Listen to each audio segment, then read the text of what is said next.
News പ്ലസിലേക്ക് സ്വാഗതം. നിലമ്പൂരിലെ PV അൻവറിൻ്റെ പ്രസംഗം ഒരു തരംഗമായി കേരളത്തിലെ വാർത്താ മാധ്യമങ്ങൾ ആഘോഷിക്കുകയാണ്. 2.5 മണിക്കൂറോളം നീണ്ടു നിന്ന പ്രസംഗത്തിൽ തൻ്റെ വർഗീയപരമല്ലാത്ത സമീപനത്തെക്കുറിച്ചും മതേതര നിലപാടുകളെക്കുറിച്ചും പിണറായി വിജയനും LDFിൻ്റെ ഇന്നത്തെ പോക്കിനും എതിരെയുള്ള പല കാര്യങ്ങളും അൻവർ തുറന്നടിക്കുകയുണ്ടായി. വൻപിച്ച ഒരു ജനാവലി അദ്ദേഹത്തിനെ കേൾക്കാൻ അവിടെ ഉണ്ടായിരുന്നു. അത് ചെറിയ ഒരു കാര്യമല്ല. CPMൻ്റെ വിലക്ക് ലംഘിച്ചുകൊണ്ടും പാർട്ടിയുടെ പ്രധാന സ്ഥാനത്ത് ഇരിക്കുന്നവരല്ലാത്ത എന്നാൽ താഴേക്കിടയിൽ DYFI പോലുള്ള പ്രസ്ഥാനത്തിൻ്റെ തലമുറയുടെ പ്രതിനിധീകരിക്കുന്ന പല ആളുകളും അവിടെ എത്തിച്ചേർന്നതായി വാർത്തകളിൽ കണ്ടിരുന്നു. എന്തായാലും അൻവറിനെ കേൾക്കാൻ ജനങ്ങൾ എത്തുന്നു എന്നുള്ളത് CPMനെ സംബന്ധിച്ചിടത്തോളം വലിയ ഒരു തിരിച്ചടി തന്നെയാണ്. ഇപ്പോൾ പറഞ്ഞു വരുന്ന വിഷയം BJPയുടെ ഒരു ചാനലുണ്ട്, ജനം ഓൺലൈൻ വെബ് ഡെസ്കാണ്. ഈ നിലമ്പൂരിലെ അൻവറിൻ്റെ പ്രസംഗത്തിൽ നിന്നുള്ള ചില ഭാഗങ്ങൾ തലക്കെട്ടാക്കി ഈ വെബ് ഡെസ്ക് ഇപ്പോൾ പ്രസിദ്ധീകരിച്ചിട്ടുണ്ട്. എന്നാൽ ഈ വാർത്ത മറ്റ് വാർത്താമാധ്യമങ്ങളൊന്നും തന്നെ, ദൃശ്യമാധ്യമങ്ങളാകട്ടെ വാർത്താമാധ്യമങ്ങളാകട്ടെ പബ്ലിഷ് ചെയ്തിട്ടുമില്ല. എന്താണ് പബ്ലിഷ് ചെയ്തതെന്ന് നമുക്ക് ആദ്യം നോക്കാം. അദ്ദേഹം തൻ്റെ പ്രസംഗത്തിൽ BJPയെക്കുറിച്ച് പറഞ്ഞിടത്ത് BJP സ്ലോ ആൻഡ് സ്റ്റഡി ആയി അവരുടെ ഗ്രോത്ത് നിലനിർത്തുന്നു എന്നും 2030 നടക്കുന്ന തെരഞ്ഞെടുപ്പിൽ BJP കേരളത്തിൽ അധികാരം പിടിച്ചു പറ്റുമെന്നാണ് PV അൻവർ പ്രസംഗിച്ചതെന്നാണ് കാണിച്ചിരിക്കുന്നത്. പ്രസംഗത്തിൻ്റെ മറ്റ് ഭാഗങ്ങൾ താഴേക്ക് കൊടുത്തിട്ടുണ്ടെങ്കിലും തലക്കെട്ടായി കൊടുത്തിരിക്കുന്നതും ഇത് തന്നെയാണ്. മലപ്പുറത്ത് നിലമ്പൂരിൽ നടന്ന യോഗത്തിൻ്റെ റിപ്പോർട്ടാണ്. BJP പതിയെ വളരുന്നു, അത് സ്ഥിരതയുള്ള വളർച്ചയുടെ ലക്ഷണമാണ്. ആ വളർച്ച തീർച്ചയായും കേരളത്തിലെ രാഷ്ട്രീയ സ്വഭാവമനുസരിച്ച് BJP അധികാരത്തിലെത്തും എന്നുള്ളതിൻ്റെ സൂചനയാണെന്നും അദ്ദേഹം പറഞ്ഞു വച്ചത്രേ.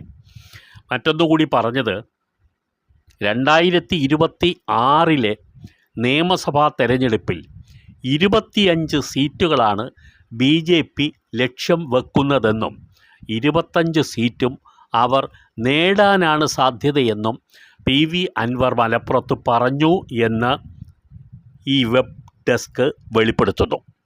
2031 അധികാരത്തിലെത്തും കേരളത്തിൽ. അതിനു വേണ്ടിയുള്ള എല്ലാ കളങ്ങളും BJP പതിയെ ഒരുക്കിക്കൊണ്ടിരിക്കുകയാണെന്നും ഈ പതിയെ ഉള്ള ഒരു വളർച്ച സ്ഥിരതയിലേക്ക് എത്തുന്നതിൻ്റെ സൂചന തന്നെയാണ് 2026 നടക്കുന്ന തെരഞ്ഞെടുപ്പിൽ നേടുന്ന 25 സീറ്റും പിന്നീട് 31 അധികാരത്തിൽ എത്തുന്ന തീർച്ചപ്പെടലും. അൻവർ ഈ പറഞ്ഞത് BJPയെക്കുറിച്ചാണെങ്കിൽ ഈ BJPയുടെ വളർച്ചയെ ഏറ്റവും കൂടുതൽ പ്രോത്സാഹിപ്പിക്കുന്നത് ആരാണ് എന്നുള്ള ചോദ്യത്തിനും നമ്മൾ ഉത്തരം നൽകേണ്ടതുണ്ട്. അത് ഒന്നും വേണ്ട, തൃശ്ശൂർ പൂരം കലക്കിയ സംഭവവുമായി ബന്ധപ്പെട്ട് അതിൻ്റെ ഗുണം ആർക്കാണ് ലഭിച്ചത് എന്ന് മനസ്സിലാക്കിയാൽ മാത്രം മതിയാവും. പൂരം കലക്കാൻ ആരാണ് അതിൻ്റെ പ്ലാൻ ഉണ്ടാക്കിയതെന്നും ആ പ്ലാൻ ആർക്ക് വേണ്ടി പ്രയോജനപ്പെടുത്താനാണ് ഉണ്ടാക്കിയതെന്നും കേരളം മുഴുവൻ ഇപ്പോൾ ഏകദേശം അറിഞ്ഞ് കഴിഞ്ഞിട്ടുണ്ട്. പലർക്കും അതിൻ്റെ പൊരുൾ മനസ്സിലായിട്ടില്ലെങ്കിലും അതിലേക്കുള്ള നീക്കം നടത്തിയത് എവിടെ നിന്നാണെന്നും ആരാണെന്നും വ്യക്തമായിട്ടുണ്ട്.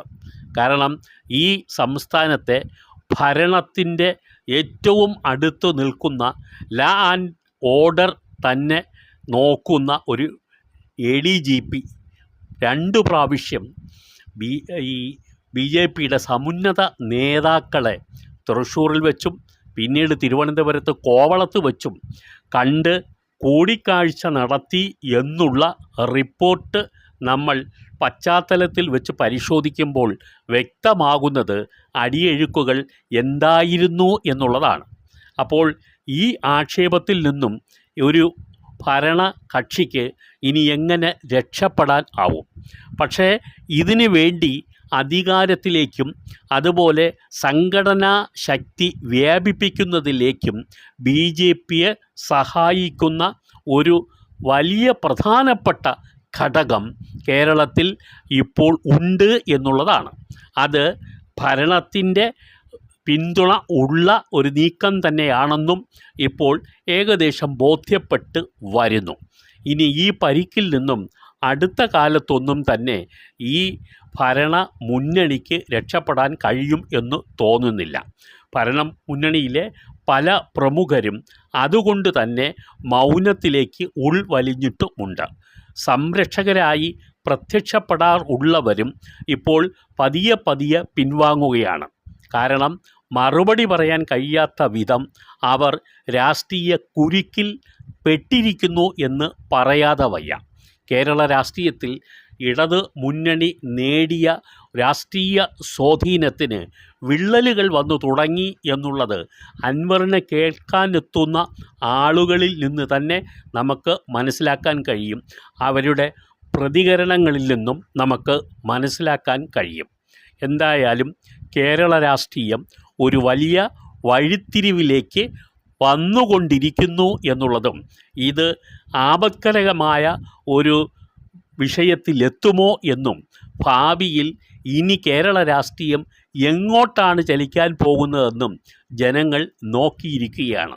ഒന്നുകിൽ PV അൻവർ BJPയെക്കുറിച്ച് പറഞ്ഞു വച്ച കാര്യങ്ങൾ ശരിയാണെങ്കിൽ ആ നിലയിലേക്ക് തന്നെ കേരളം പോകുമോ എന്ന് ഇവിടുത്തെ രാഷ്ട്രീയ നിഷ്പക്ഷർ എല്ലാം കാത്തിരുന്ന് കാണാനിരിക്കുകയാണ്. പക്ഷേ ഒരു കാര്യം തീർച്ചയുണ്ട്, ഇവിടെ ഡെൻമാർക്കിൽ എന്തോ ചീഞ്ഞു നാറുന്നു എന്ന് പറയുന്നതിന് സമാനമായ പലതും ഇപ്പോൾ കേരളത്തിൽ നടക്കുന്നു എന്ന് ഏതൊരു സാധാരണ മനുഷ്യനും ഇപ്പോൾ ബോധ്യപ്പെട്ടിട്ടുണ്ട്. ആ ബോധ്യപ്പെടലിന് വഴിയൊരുക്കിയത് ആരാണെന്നും ഈ വാർത്ത കേട്ടുകൊണ്ടിരിക്കുന്ന നിങ്ങൾക്കെല്ലാം അറിയുകയും ചെയ്യാം. പക്ഷേ രാജാവ് നഗ്നനാണെന്ന് വിളിച്ചു പറയാൻ ധൈര്യമുള്ളവരുടെ എണ്ണം കുറവാണ് എന്നുള്ളതും നമ്മൾ പരിഹാസത്തോടെ കാണേണ്ട ഒരു കാര്യവുമാണ്.